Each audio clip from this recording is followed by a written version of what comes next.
الذين أنعمت عليهم غير المغضوب عليهم ولا الضالين آمين. Cek dong.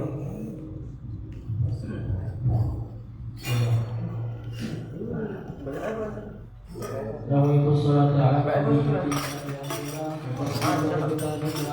اتباع لرسولillah ومحبة لرسولillah وشرف إلى رسولillah وتعظيم لحق رسولillah زده شرفا على شرفه وعزا على عزه ولكون رسولillah أهلا من ذلك اللهم والنور على نوره وعلى مقامه في مقامة المقربين الصلاة والسلام عليك يا رسول الله الصلاة والسلام عليك يا حبيب الله خذ بيدي قلت حيلتي أدركني يا رسول الله خذ بأيدينا قلت حيلتنا أدركنا يا رسول الله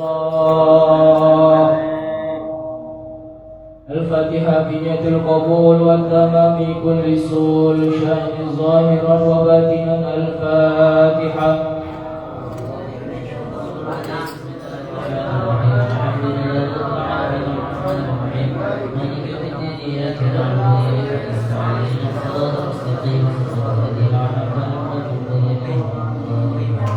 اللهم صل وسلم على سيدنا محمد وعلى آل سيدنا محمد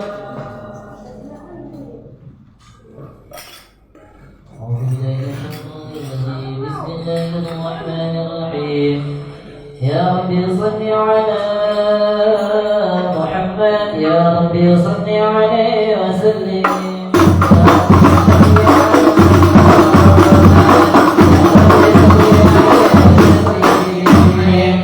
يا ربي صل على محمد حبيبك الشافع المشفع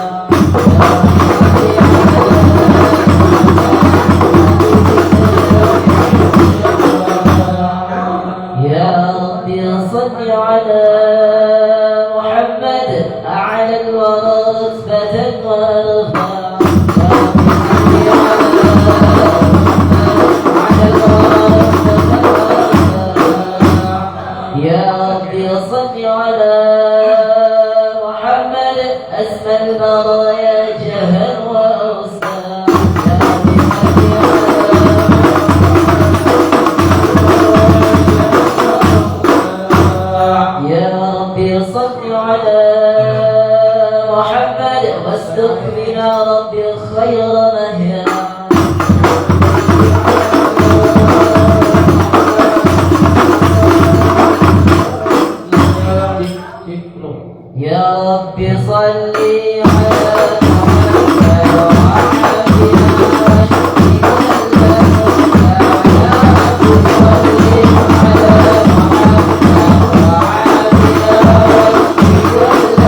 الرحمن الرحيم إنا فتحنا لك فتحا مبينا ليغفر لك الله ما تقدم من ذنبك وما تأخر ويتم نعمته عليك ويهديك صراطا مستقيما وينصرك الله نصرا عزيزا لقد جاءكم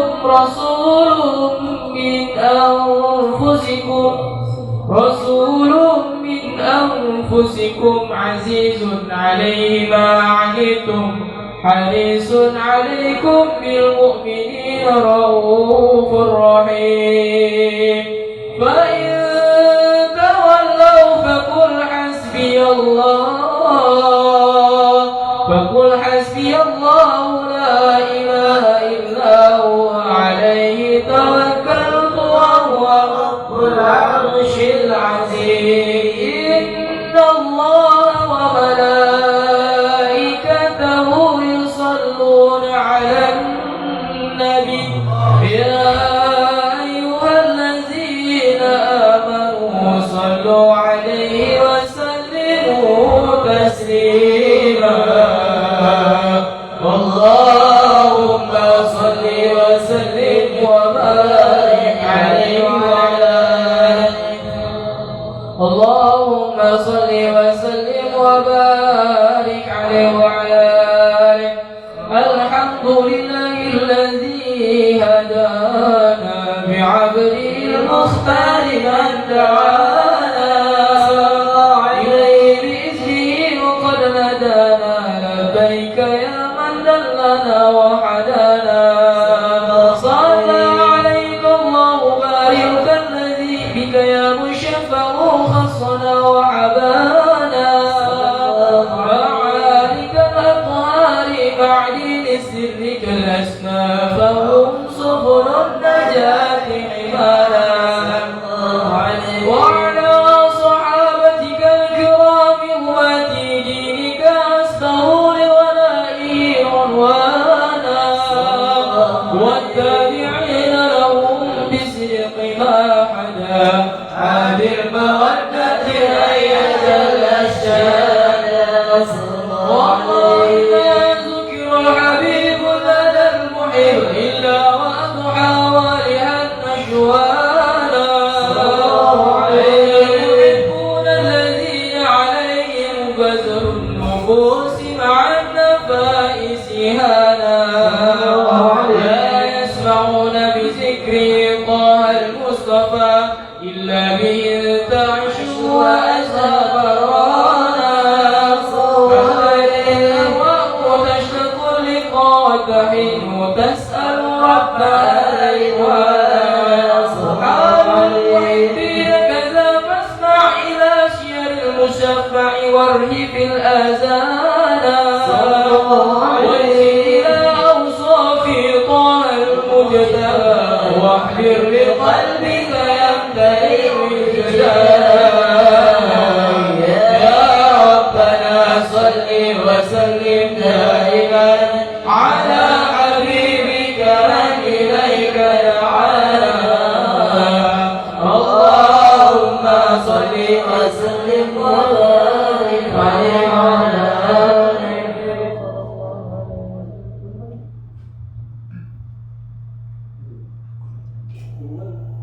اللهم صل وسلم وبارك وعلى آله صلى الله عليه نبأنا الله فقد جاءكم نور فسبحان الذي أنبأنا صلى الله عليه ومنهم النبي بذكره أعظم به من الناس صلى الله عليه المولى تأمل قوله فليفرحوا وغضوا به فرحا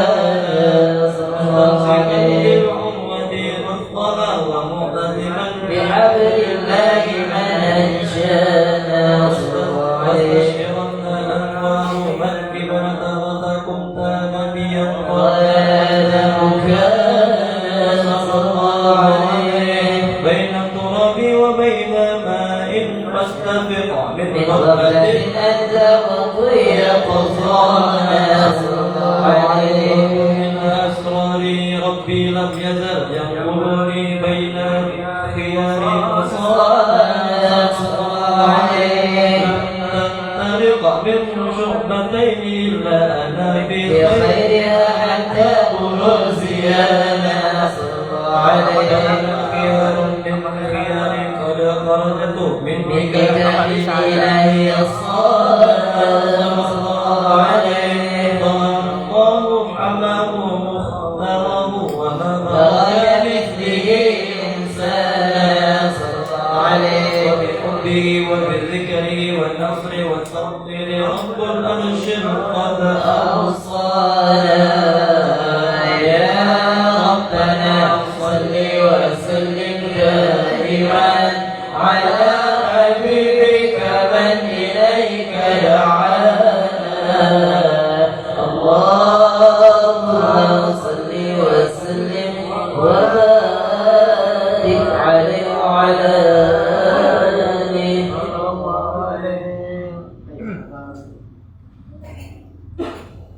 اللهم صل وسلم وبارك عليه وعلى آله. صلى الله عليه. رسول الله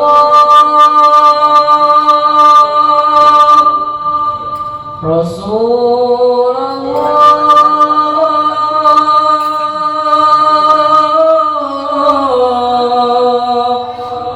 لا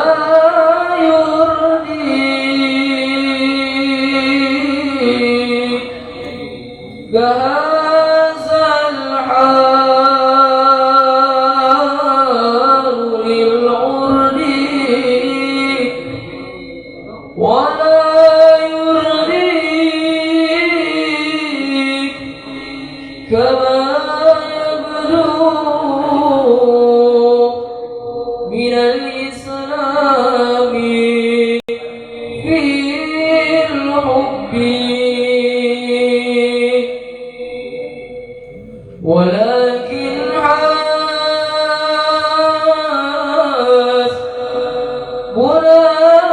يرضيك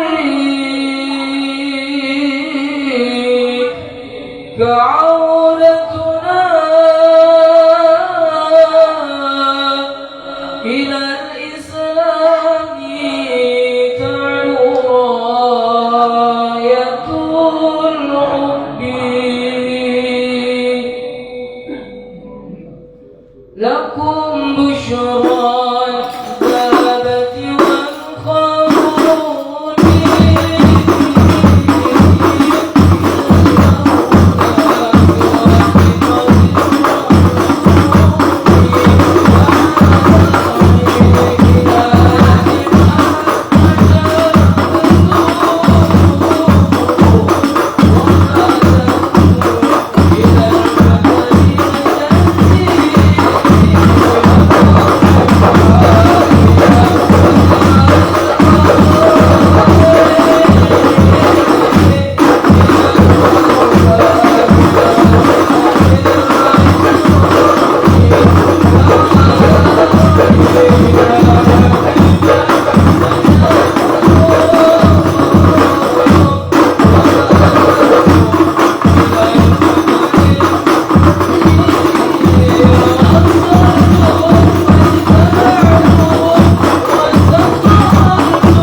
آله.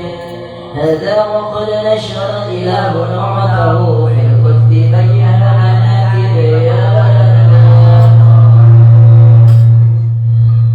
أخذ ميثاق النبيين لما آتيته من حكمة حسنة وجاءكم رسولنا لتؤمنون وتنصرون وتصبحون أعوانا قد بشروا أقوامهم بالمصطفى أعظم بذلك رتبة ومكانا. وإن جاء الأخير مقدم يمشون تحت لواء من نادانا. يا أمة الإسلام أول الشافع والشفع لنا قد لا توالى حتى ما ندفع وسلطع وقل يسمع لقولك نجم فخرك بانا. والحمد لله جل بيدي ولا أولا آتيها الجنانا. وأكرم الخلق على الله أنا فلقد حباك الله منه حنانا. ولسوف يعطيك فترضى جل معطي تقاصر عن عطاه وانا. بالله يبري ذكر وصف محمد كما تزيها عن القلوب الرانا. يا ربنا صل وسلم دائما على حبيبك من إليك دعانا. اللهم صل وسلم وبارك عليه وعلى آله. اللهم صل وسلم وبارك عليه وعلى آله. لما تناقض المرور أحمد عن ابن من مشاه قد كان وعليه الأم الآمنة بالدواب من لها على الإله مكانا. وعلي المختار عبد الله بن عبد المطلب البرهانا. وقد كان يقول طه وجهه وصل إلى الابن مصون حيانا. هاشم الكريم شهر بن عبد المناف بن قصي كان. ولدعود حكيما شعره طريقة العزل بذلك شان. واحفظ رسول المصطفى حتى ترى في سلسلة رسله عدنانا. فضف على برفعه إلى اسماعيل كان لأبي معوانا. وحينما عملت به آمنة لم تشق شيئا يأخذ النسوانا. وجاء من رب السماء أقصى الأذى والهم والأحزان. ورأت كما قد جاء ما علمت به أن المهيمن الشرف الأكوان بالدور من في بطنها فاستبشرت ودنا المخاض كعذر عبد وانا. سبحان الله والحمد لله ولا إله إلا الله أكبر. سبحان الله الله ولا إله إلا الله الله أكبر. سبحان الله والحمد لله ولا إله إلا الله الله أكبر. سبحان الله والحمد لله ولا إله إلا الله الله أكبر. ولا حول ولا قوة إلا بالله العلي العظيم. في كل لحظة عبدا عدد خلقه ورضا نفسه وزنة عرشه ومداد كلماته. وتجلت الأنوار من كل جهات فوقت ملال المشفع حانا. وقبيل فجر أبرزت شمس الهدى ظهر الحبيب مكرما ومصوانا.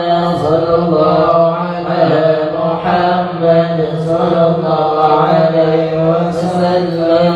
صلى الله على محمد صلى الله عليه وسلم. يا نبي سلام Thank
آله.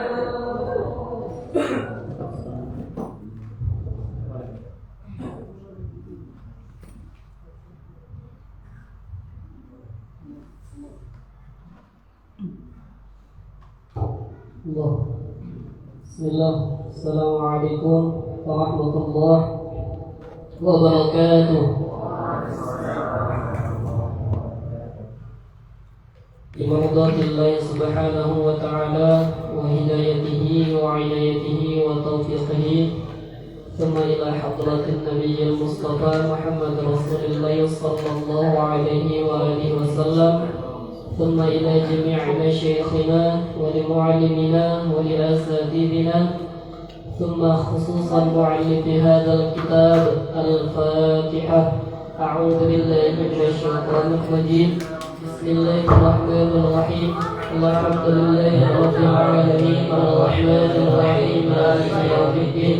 إياك نعبد وإياك نستعين اهدنا الصراط المستقيم صراط الذين أنعمت عليهم غير المغضوب عليهم ولا الضالين.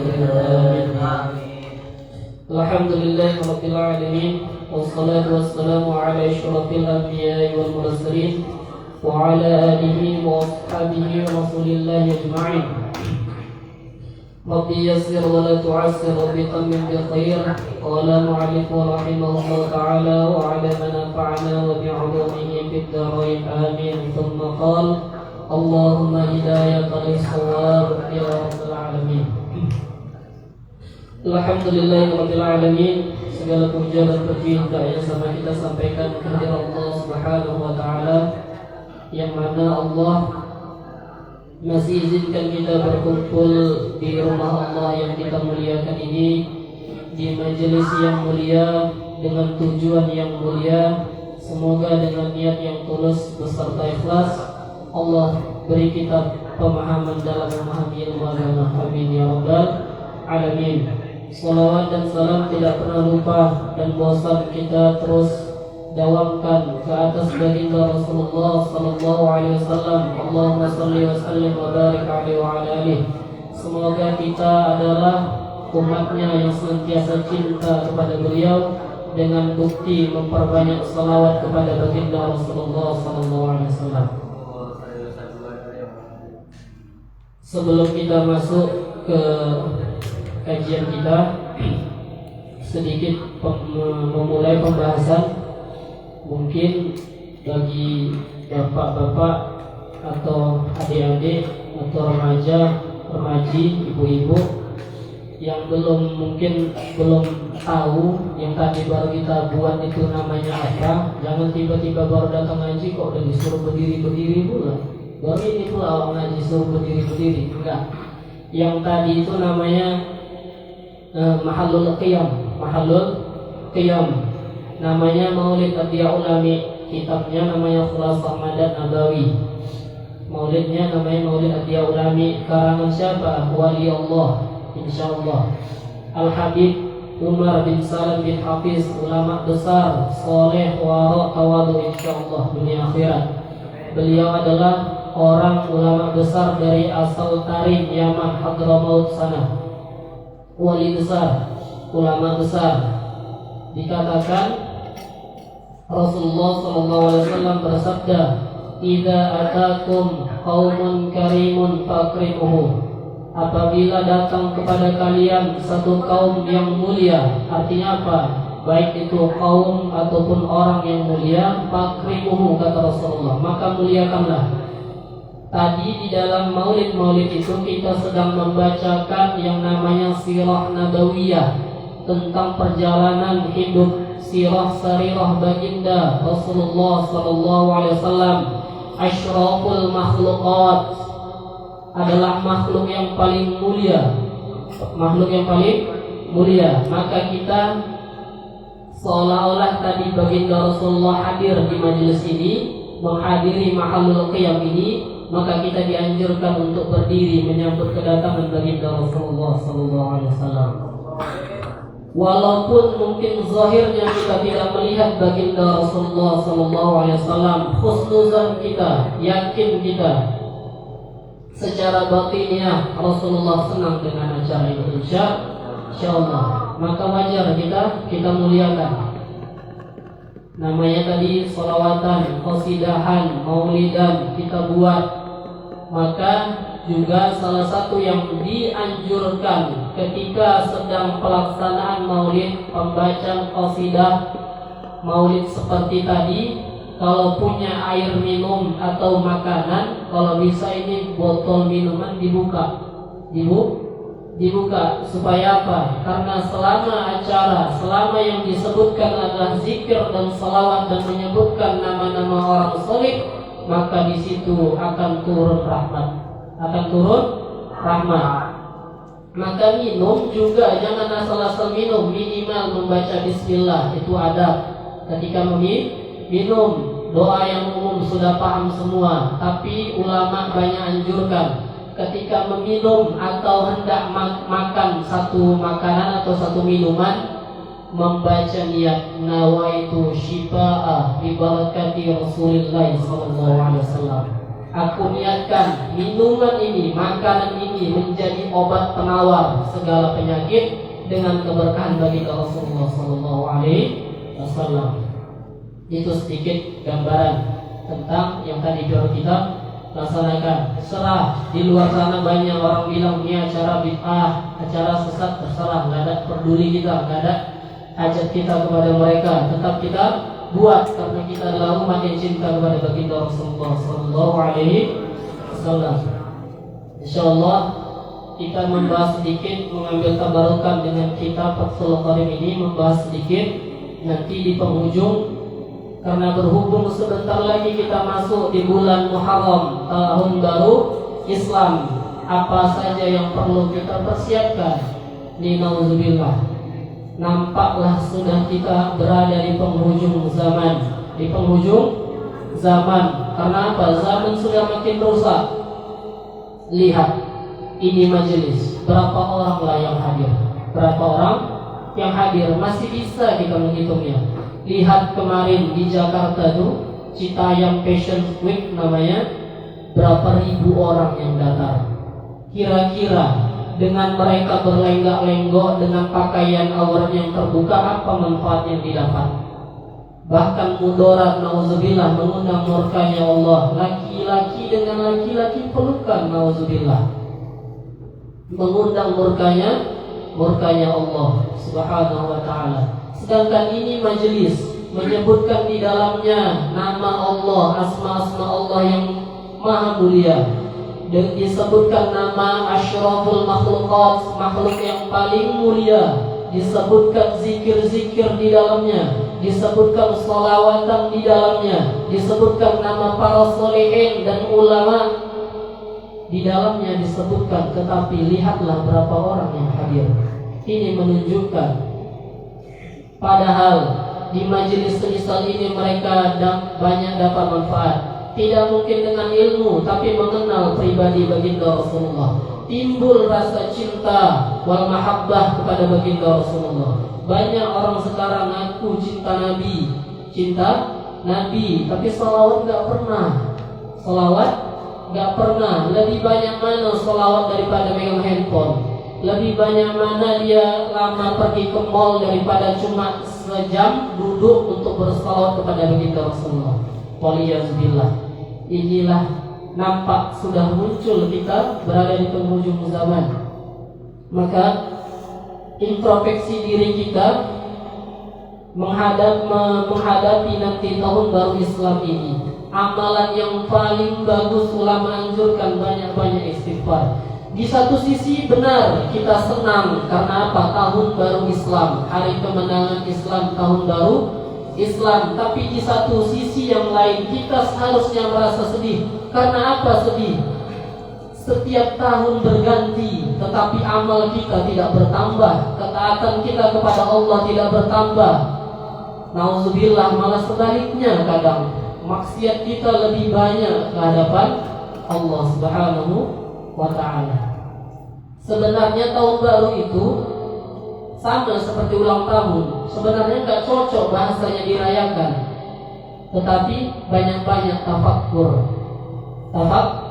Apa pengertian tafakur Ustaz? Menyendiri, ingat-ingat, tafakur, pikir, banyak-banyak meresapi, pikir-pikir tentang maksiat apa yang selama setahun ini kita buat, tentang kezaliman apa yang setahun ini kita buat. Banyak-banyak tafakur. Tapi enggak, orang banyak menyambut bulan Muharram keluar keluyuran entah kemana enggak jelas.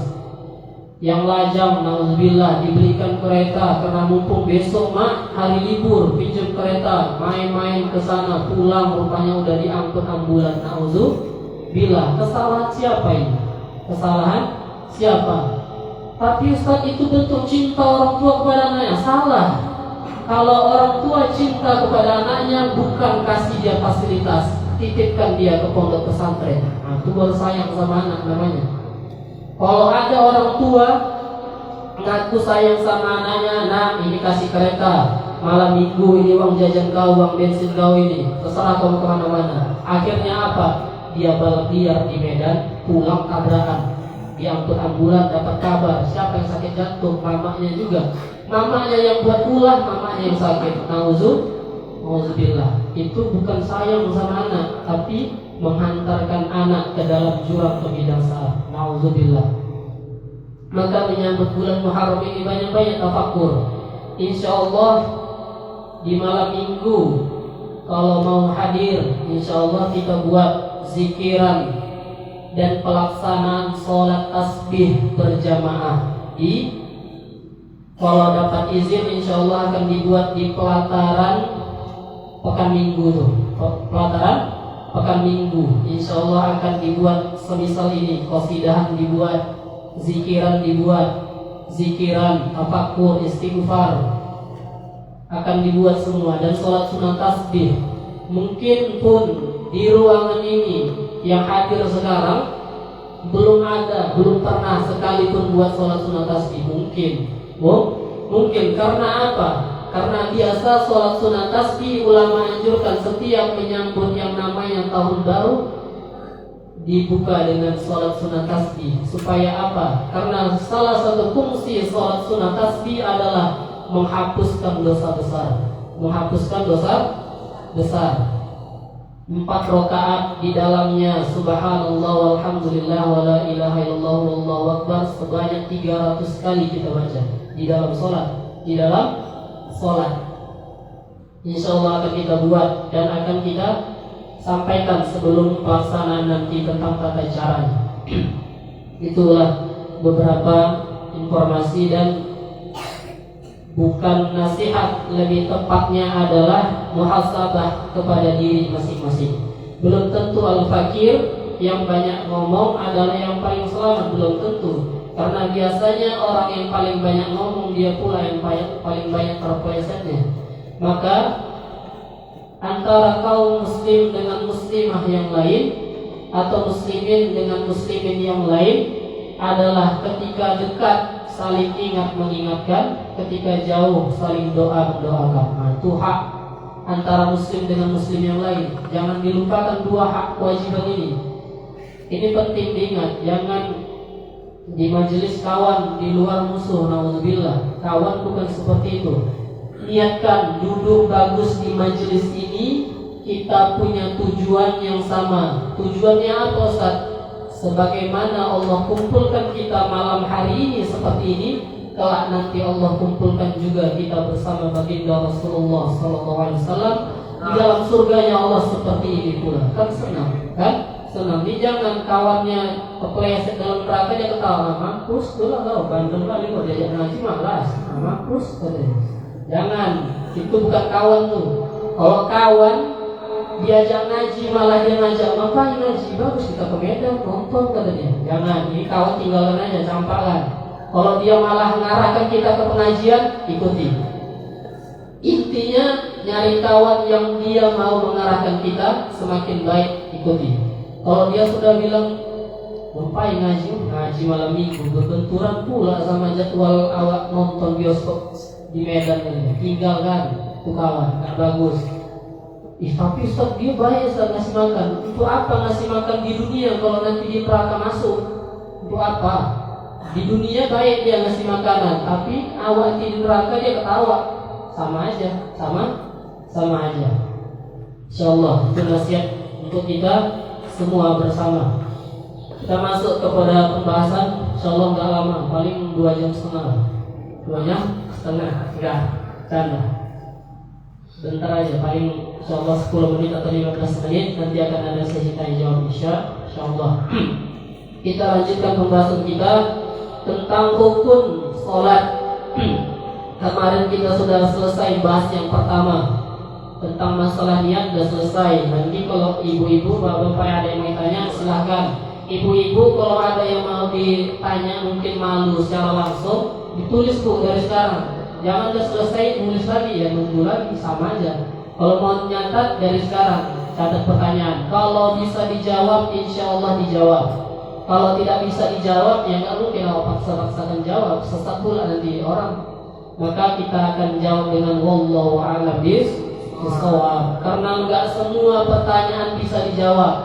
Sebagaimana kisah Imam Malik, mufti Madinah, pendiri mazhab Maliki, diberi 40 pertanyaan, yang dijawab cuma 3.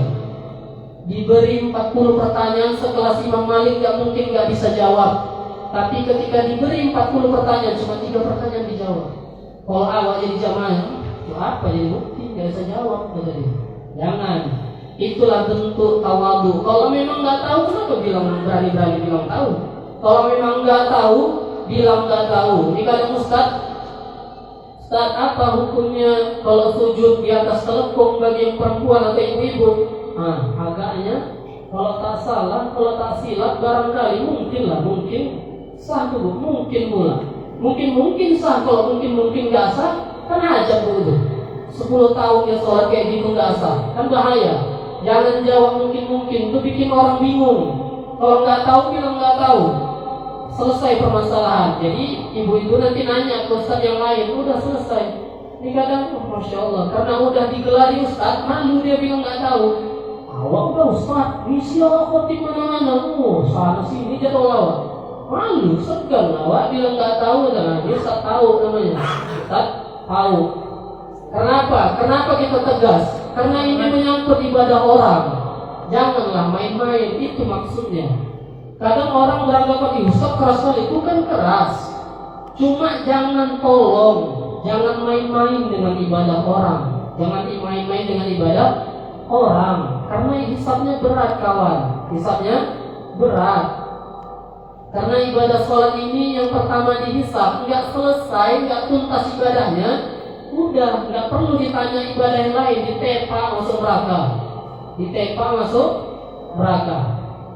Selesai kita permasalahan tentang niat kemarin.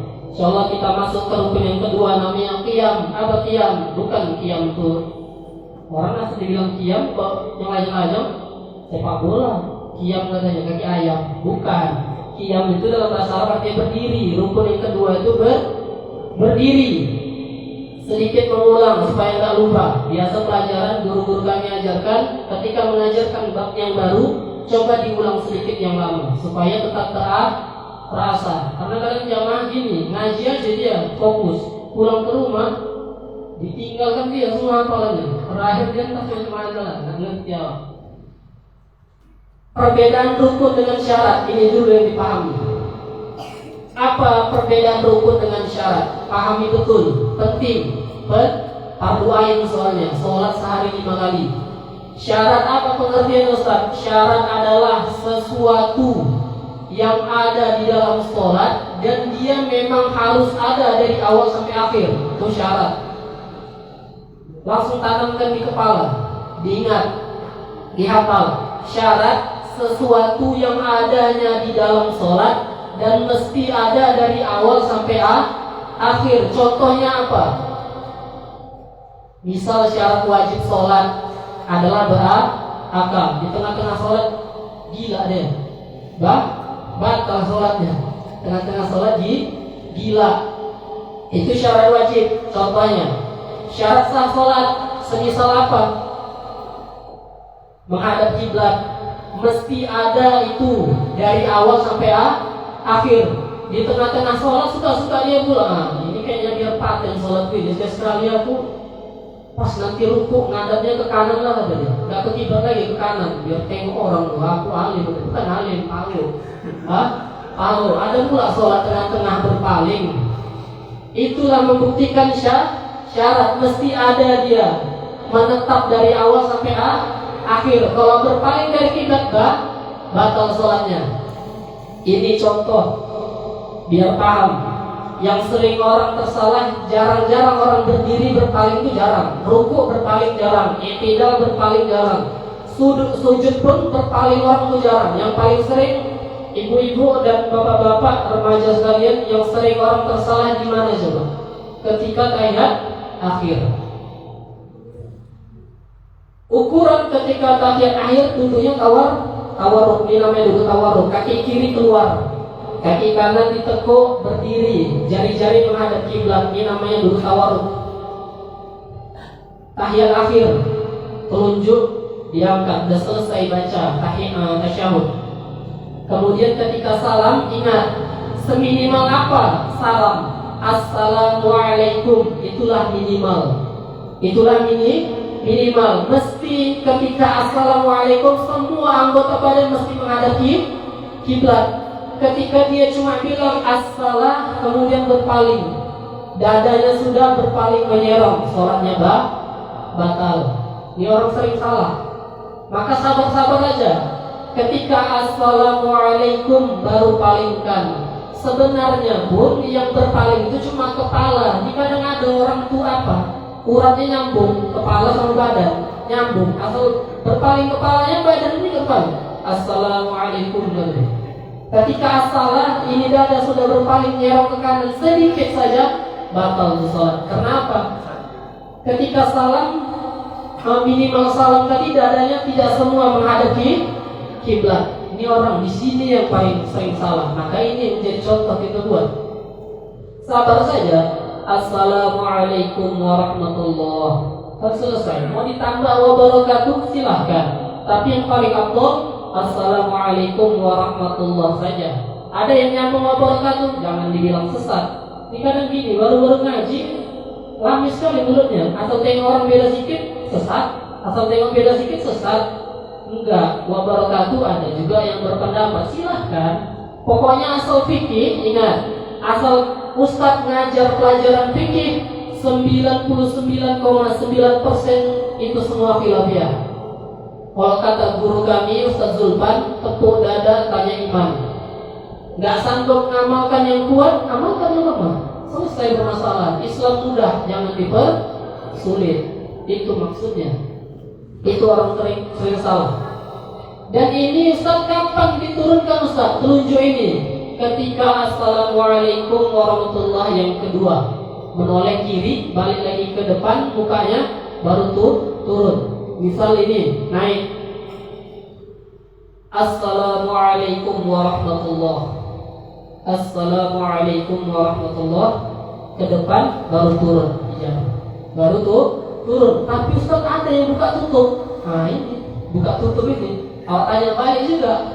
Ini dalilnya dari mana? Kadang gini, orang ini sekarang bertambah pula. Kan sumber hukum 4 yang muktabar. Al-Quran, hadis, ijma, ulama, dan qiyas. Ini ada orang belakangan tambah yang kelima. Apa namanya? Tengok orang. Amal tengok orang. Tengok orang nih. Awak tengok orang Ustaz buka tutup. Nah, kamu buka tutup. Kenapa buka tutup? Katanya Ustaz kalau buka kanan, surga. Buka kiri, neraka. Maka masa dibuka tutup aja. Dari mana ini dalil? Buat orang. Kamu terkejut. Terkejut. Enggak disunahkan Bu. Buka tutup tuh enggak disunahkan. Ingat, ini tetap aja di bawah, tetap telungkup bahasanya. Ini aja yang ini. Assalamualaikum ini saja nanti yang turun. Kadang buka-buka tutup nih enggak ngerti ya Pak. Tanya Allah itu sih bingung jawab. Tengok orang aja bahkan. Sama aku tengok kau Pak bilang. Itu yang sering orang tersalah. Itu syarat dan pengertian rukun. Tadi syarat sudah jelas, mesti ada dari awal sampai akhir. Rukun apa Ustaz? Rukun adalah sesuatu yang adanya di dalam sholat, tidak mesti dari awal sampai akhir. Itu saja pengertiannya. Sedikit saja perbedaannya dengan syarat. Rukun dia adanya di dalam sholat, tetapi tidak mesti dari awal sampai akhir. Contohnya apa? Berdiri. Kan berdiri, rukun berdiri ya ketika berdiri aja. Apa dari awal sampai akhir berdiri aja? Sujud pun berdiri aja. Kan enggak. Ketika berdiri ya berdiri, ketika ruku ya ruku, iktidal. Itu namanya rukun, sesuatu yang ada di dalam sholat, tapi tidak mesti dari awal sampai akhir. Itu pengertian rukun dan syarat. Niat sudah. Niat intinya fi qalbi. Sekali lagi kita terangkan, fi qalbi, di dalam hati. Kalau ada selama ini orang sholat, usolli fardu zuhri arba rakaatin mustaqbil qiblati imaman ma'muman semua dirangkap dia. Pokoknya apa yang diajarkan itu saya baca semua. Imaman ma'muman, padahal dia imam itu bacanya imaman ma'muman lillahi ta'ala kata dia. Enggak, semua mau dibungkusnya. Jangan. Seminimal di dalam niat itu ada 3 saja. Qasad, ta'arud, ta'yin. Qasad apa Ustaz? Menyengaja, sengaja aku, itu qasad. Qasad namanya, memaksudkan apa yang dimaksud, sengaja aku. Qasad. Ta'arud apa Ustaz? Fardu. Mesti ada kalimat fardu. Sengaja aku sholat fardu. Itu namanya ta'arud. Ta'yin apa Ustaz? Ta'yin artinya menentukan apa nama sholat yang dikerjakan. Misal zuhur, sengaja aku sholat zuhur. Kalau subuh, sengaja aku sholat subuh. Kalau imaman, nggak mesti dan nggak wajib dia niatkan imaman, menjadi imam. Tapi kalau mau mendapatkan fadilah berjamaah, niatkan sebagai imaman. Kalau makmuman berbeda, mesti wajib dia berniat makmuman. Kenapa mesti Ustaz berbeda sama imam? Karena dengan niat menjadi makmum, dia sudah mengikat dirinya kepada imam. Jadi mau menunggu imam lama-lama tidak batal. Itu hikmah dan maksudnya. Itu niat. Intinya yang ada di dalam hati, berbarengan dengan takbiratul ihram atau permulaan rukun. Takbiratul ihram dimulai dengan berbarengan. Maka pengertian niat adalah muqtaranan bi fi'lih, berbarengan dengan perbuatan. Allah, ketika Allah sepanjang kalimat Allah Akbar itu, disitulah dia masukkan niat. Sengaja aku sholat fardu isya, sengaja aku sholat fardu maghrib, makmuman, tinggal tambah makmuman, selesai. Kalau dia lagi musafir, tinggal tambah qasar, kalau mau qasar. Itulah niat. Sekali lagi kita tekankan ini karena memang nampaknya sepele. Banyak kali orang di luar sana, apalagi remaja-remaja, tanyalah tentang masalah rukun seperti ini. Banyak yang nggak tahu. Saya sudah kenal banyak orang, ditanya, ya Allah, rukun mandi wajib. Padahal udah sarjana dia. Rukun mandi wajib, nggak tahu dan nggak bisa jawab. Wallahu a'lam, dia karena terlupa atau bagaimana. Tapi kan ini fatal.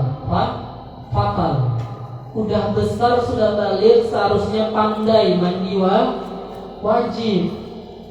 Tapi Ustaz dia nggak junub, dia yakin rupanya selamanya nggak junub.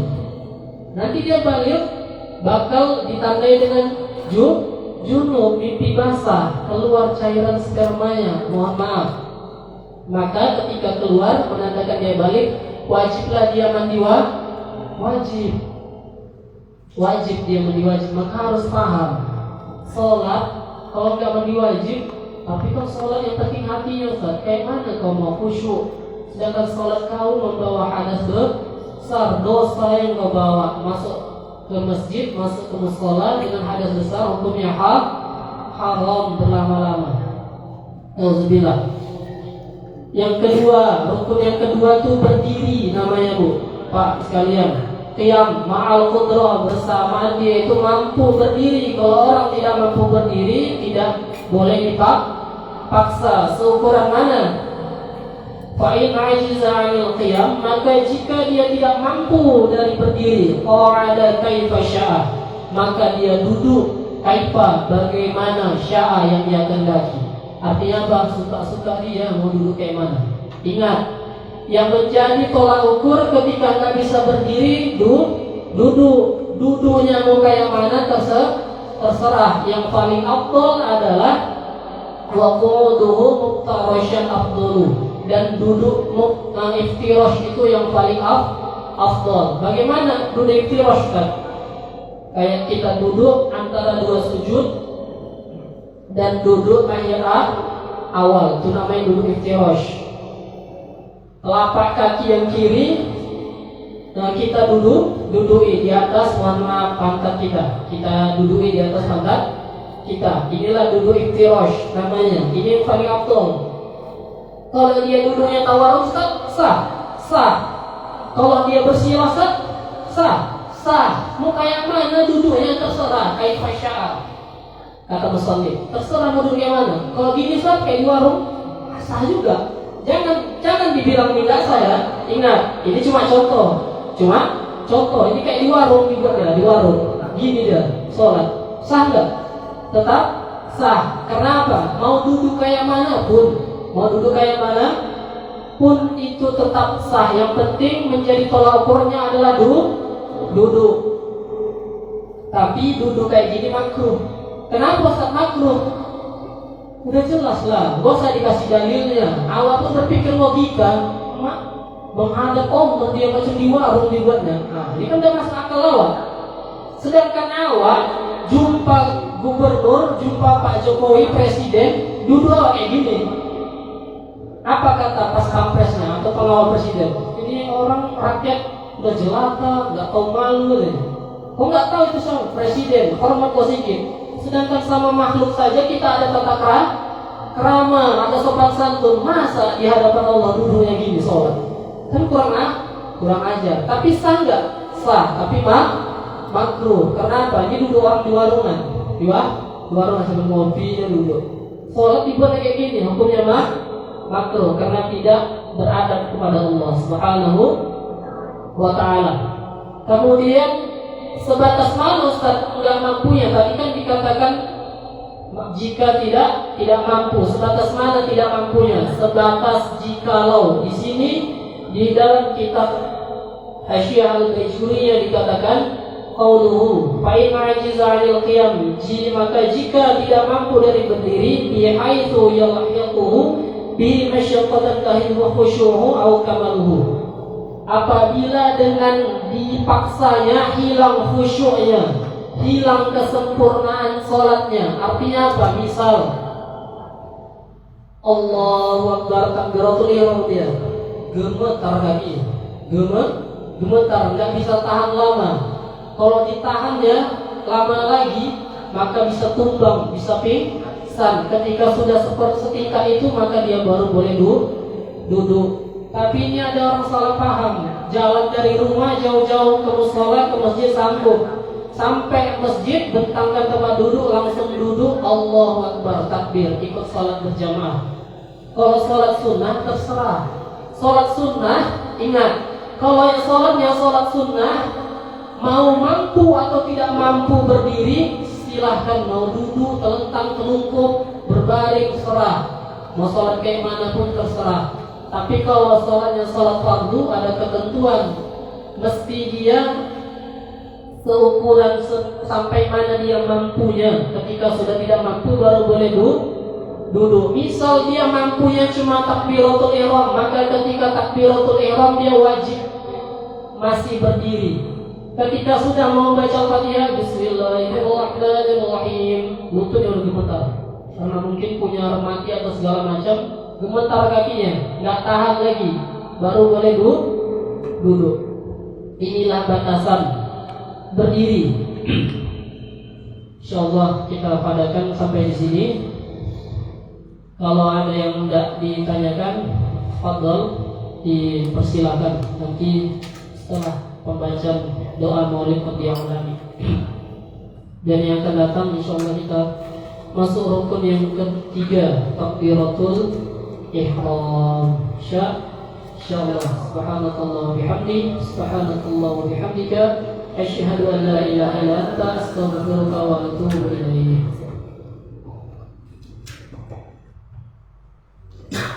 اللهم صل وسلم وبارك عليه وعلى آله صلى الله عليه من الشيطان الرجيم. بسم الله الرحمن الرحيم. الحمد لله رب العالمين، والصلاة والسلام على أشرف الأنبياء والمرسلين وعلى آله وصحبه أجمعين. ولقد أشرت لنعت من أوصافه تحيي القلوب تهيج الأشجار، والله قد أثنى عليه فما يسار القول منا أو يكون ثناء، لكن حبا في السرائر قد دعا لمديح صفة ربنا وحدانا، وإذ امتزجنا بالمودة هاهنا نرفع عيب فقرنا ورجانا، بالواحد الأحد العلي إلهنا متوسلين بمن إليه دعانا، وأخباره وحبيبه وصفيه زين الوجود به الإله حبانا. يا ربنا يا ربنا يا ربنا بالمصطفى عقب الأجب دعوانا، أنت لنا يا ذخرنا في هذه الدنيا وفي أخرانا، أصلح لنا الأحوال واغفر ذنبنا ولا تؤاخذ ربي إن أخطانا، واسلك بنا في نهج طه المصطفى، ثبت على القلم الحبيب خطانا، وارنا بفضل منك وطلعة أحمد في بهجة عين الرضا ترعانا، واربط به في كل حال حبلنا حي وحبال من ود ومن والانا، والمحسنين ومن أجاب نداءنا، وذوي الحقوق وطالبا أوصانا، والحاضرين والسعين في جمعنا، ها نحن بين يديك أنت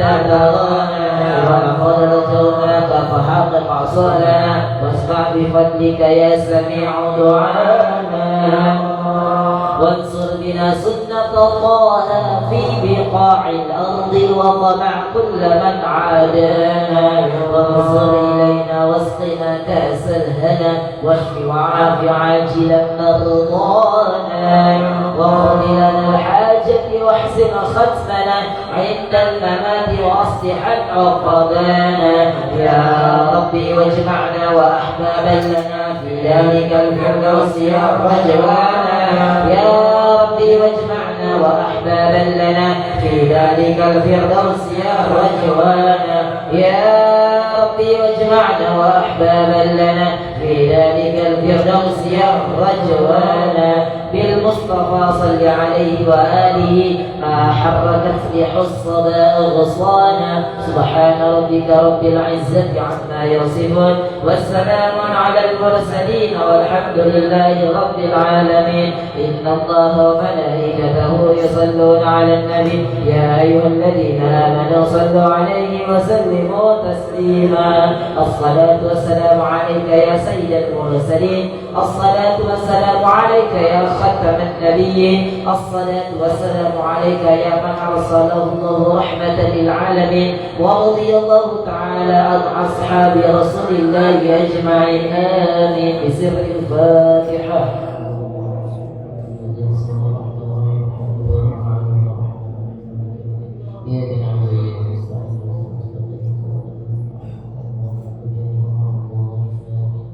Kepada jemaah sekalian, bapak-bapak dan ibu-ibu yang bertanya, kami persilakan kepada yang ibu-ibunya, akhwatnya yang ingin bertanya lewat tulisan, kami persilakan. Terima kasih.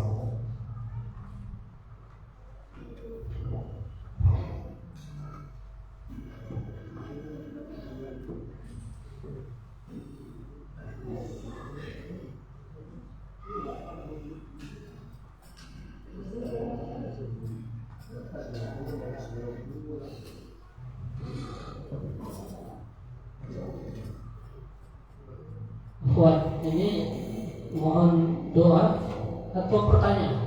Ini di Bali ada pertanyaan Ustaz.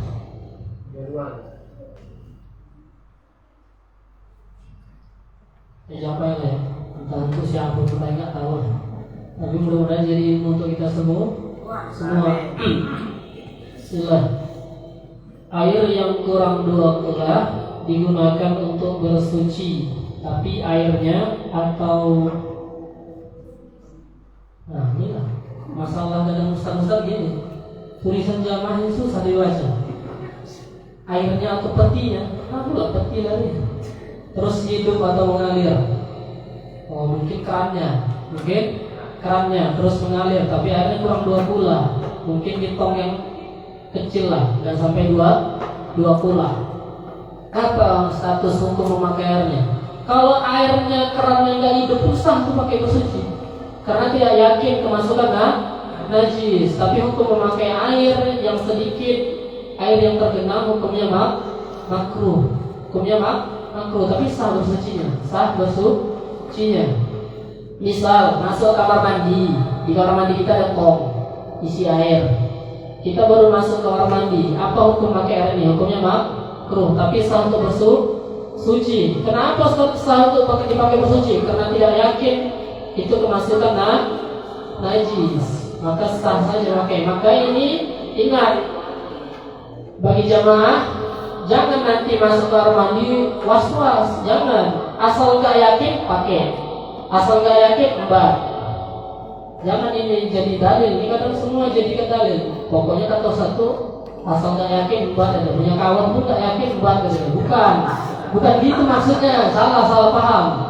Maksudnya kalau masalah air, kalau tidak yakin kemasukan najis, kan nggak ada kita lihat depan mata. Silahkan pakai saja. Tidak ada masalah. Insya Allah sah bersuci. Nanti insya Allah ada doa kesembuhan untuk kakak dari jamaah kita. Nanti kita doakan insya Allah. Pertanyaan, kalau sholat kita tidak khusyuk mulai awal sampai akhir, bolehkah diulang lagi? Hukumnya sunnah diulang, nggak wajib. Sholat yang sudah sah tidak wajib diulang, tapi setelah khusyuk sunnah saja diulang. Sunnah. Kita jawabnya usah panjang-panjang, nanti banyak yang ngomong. Bisa jadi panjang-panjang ini. Nanti kita bilang pendapat Imam Ghazali mengatakan salah satu rukun dalam sholat adalah khusyuk. Maka untuk khurujan minal khilaf, maka kita sunnah mengulang supaya hilang dari perbedaan pendapat ulama yang mengatakan khusyuk juga termasuk rukun. Yang kedua, bagaimana kalau sholat menutup mata? Karena akan lebih khusyuk. Apakah itu syah? Bukan sah. Syah ini siap pula jadi syah ini biasa, masya Allah. Ini agak lebih gimana? Sah. Apakah sah?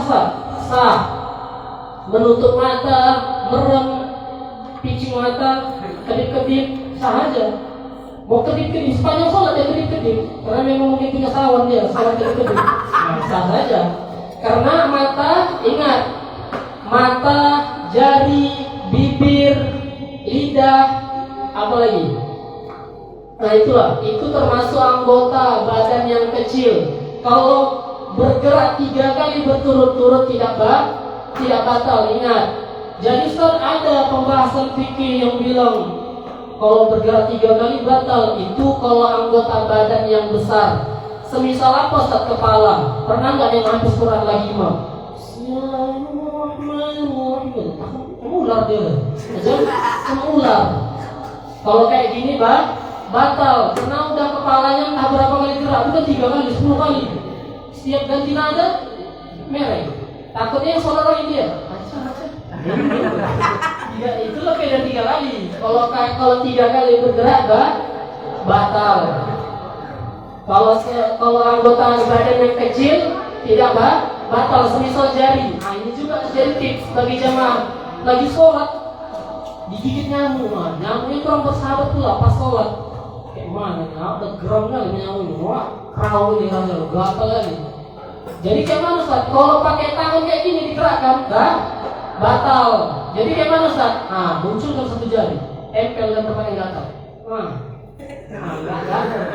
Kayak gini nggak batal. Mau 1000 kali dia gerakkan, sepanjang sholat, mana yang gerung-gerung? Nggak batal. Karena apa? Ini anggota badan yang kecil. Sepanjang sholat dia nih. Betul juga Ustaz. Maka dia pasal gini. Gini aja kayak sholat, ya batal. Tapi bermain-main bisa jatuhnya makruh nanti.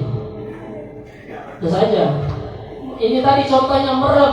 Merem nggak batal. Kalau seandainya dengan merem membantu dia khusyuk, bagus merem. Kadang, ini contoh. Sholat di masjid, masya Allah, entah siapa-siapa sholat. Orang-orang awam tuh sholat. Nanti sholat anak lajang, nggak pernah ngaji, tiba-tiba hadir sholat. Sholat pakai baju. Apa tengok-tengok? Pakai baju kaos, tulisannya belakang apa tengok-tengok? Ya apa juga tengok-tengok? Terakhir dia situ aja fokusnya nengok. Terakhir nggak khusyuk dia, kasih nengok baju si kawan tadi. Apa tengok-tengok? Ya awak nggak nengok-nengok kata dia, cuma tertengok. Jadi kayak mana? Bagus merem supaya bantu khusyuk. Itu maksudnya. Nggak ada masalah, merem aja. Nggak ada masalah, merem. Sholat merem. Kalau itu bisa bantu khusyuk. Kadang belakangan orang macam-macam. Sarung aja sekarang tak apa-apa gambarnya. Sarung. Apalagi sajadah. Sajadah ibu-ibu sekarang bunganya dari mana-mana. Serak bunga sana. Sholat berjamaah. Tengok ibu sebelah. Cantik kali bunga sajadah. Kakaknya aja. Tengok sajadah. Bunga awak hilang separuh aja. Gara-gara perkara sajadah aja udah gak khusyuk. Kan sudah merem aja lah merem. Jangan tengok-tengok yang lain. Kadang banyak kali permasalahan karena sholat memakai sesuatu yang mengganggu orang khusyuk hukumnya makruh. Misal, mohon maaf, sholat pakai baju batik hukumnya makruh. Ingat, sholat pakai baju batik hukumnya makruh. Hukumnya makruh. Karena apa? Karena itu termasuk yang mengganggu kadar kekhusyuan. Pernah nggak nengok baju batik sekarang gambarnya nama ini logo-logo klub sepak bola MU dia jadi batik sekarang. Dia penggemar Liverpool. MU pula pernah Liverpool ya kan. Mereka kalah 4-0 kata dia. Terakhir nggak khusyuk dia sholat. Asyik nengok-nengok baju kawan aja. Kalau kayak gini udah merem aja lah merem. Merem. Jadi itu jawabannya juga. Ini aja Bu. Jangan dibawa serius kali. Ngaji itu jangan serius, santai tapi paham. Jangan serius. Ustaznya serius aja sampai kerut-kerut keningnya. Dia ustaznya serius, dia ngantuk. Itu apa?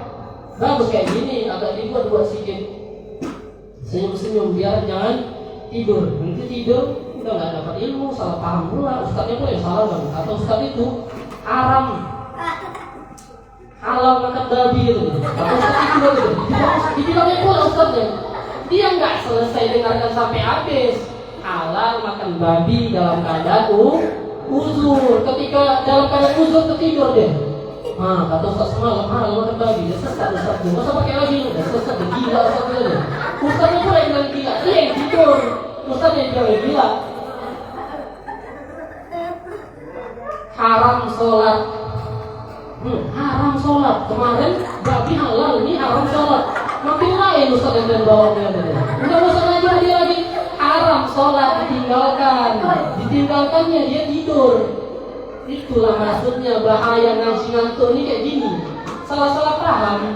Maka ingat Bu, usahakan jangan ngantuk. Kalau juga udah berusaha tetap ngantuk, dimakan lah itu. Dimakan. Insyaallah kita padakan sampai di sinilah. Malam Jumat yang akan datang. Ini sebagai undangan juga. Malam Jumat yang akan datang, insyaallah tanggal 4 Agustus ya, tanggal 4 Agustus di rumah saya, termasuk juga di rumah abang saya Bang Hendri yang di Simpang Warno, di rumah orang tua kami. Biasanya kan di situ pengajian rutinnya. Jadi dibuat ini, alhamdulillah dapat kedatangan tamu istimewa. Salah satu ulama syekh dari Palestina datang. Insyaallah akan mengisi kajian. Mungkin jamaah muat nengok suara ustaz tu aja terdengar. Sekali ustaz lain lah. Ini insyaallah datang. Kalau mau datang hadir dipersilahkan. Sama kayak habis sisa juga insyaallah. Malam Jumat yang akan datang insyaallah. Mungkin saja yang dapat Al-Fakir sampaikan. Lebih kurang Al-Fakir mohon maaf kepada Bapak Ibu sekalian jamaah. Mungkin terdapat salah kata, silap, sopan santun dan segala macamnya. Insyaallah Al-Fakir sudahi naqtam hadal qadar. Subhanallahi wa bihamdi, subhanallahi wa bihamdika, asyhadu an la ilaha illa anta, astaghfiruka wa atubu ilaik. kita tutup dengan doa. Bismillahirrahmanirrahim. Alhamdulillahirabbil alamin. Wassalatu wassalamu ala asyrafil anbiya'i wal mursalin wa ala alihi wa ashabihi rasulillahi ajma'in. Allahumma salli wa sallim ala sayyidina Muhammad tibbil qulubi wa dawaiha wa afiyatil abdani wa shifaiha wa nuril absari wa dhiyaiha wa qutul arwahi wa ghizaiha wa bahjatin nufusi wa safaiha وعلى آله وصحبه وبارك وسلم أجمعين. اللهم اغفر لنا ذنوبنا ولوالدينا وارحمهم كما ربونا صغارا ولجدنا ولجداتنا ولمشايخنا ولآبائنا ولأمهاتنا ولقرباتنا ولجميع المسلمين والمسلمات والمؤمنين والمؤمنات الأحياء منهم والأموات برحمتك يا أرحم الراحمين. اللهم رب الناس أذهب البأس اشفي أنت الشافي اشفي خصوصا إلى أختنا برنامواتي بنت إلياس أنت الشافي يا الله وعافي وأنت المعافي يا رحمن لا شفاء إلا شفاؤك شفاء لا يغادر سقما برحمتك يا أرحم الراحمين. اللهم إنا نسألك فهم النبيين وحفظ المرسلين وإلهام الملائكة المقربين. اللهم اغننا بعلمي وزينا بحلمي وأكرمنا بالتقوى وجملنا بالعافية يا رب العالمين. اللهم فقهنا في الدين وعلمنا التعويل واجعلنا من العلماء كالعاملين. اللهم اجعلنا وأهلنا من أهل السنة والجماعة ولا تجعلنا وأهلنا من أهل البدعات والضلالة برحمتك يا أرحم الراحمين. اللهم انفعنا بما علمتنا وعلمنا الذي ينفعنا. ربنا زدنا علما وارزقنا فهما وعملا متقبلا. اللهم إنا نستودعك وما علمتنا وما ألهمتنا وما فهمتنا فردده إلينا عند حاجتنا إليه. ربنا ظلمنا أنفسنا وإن لم تغفر لنا وترحمنا لنكونن من الخاسرين. ربنا آتنا في الدنيا حسنة وفي الآخرة حسنة وقنا عذاب النار. وصلى الله على سيدنا محمد وعلى آله وصحبه أجمعين والحمد لله رب العالمين.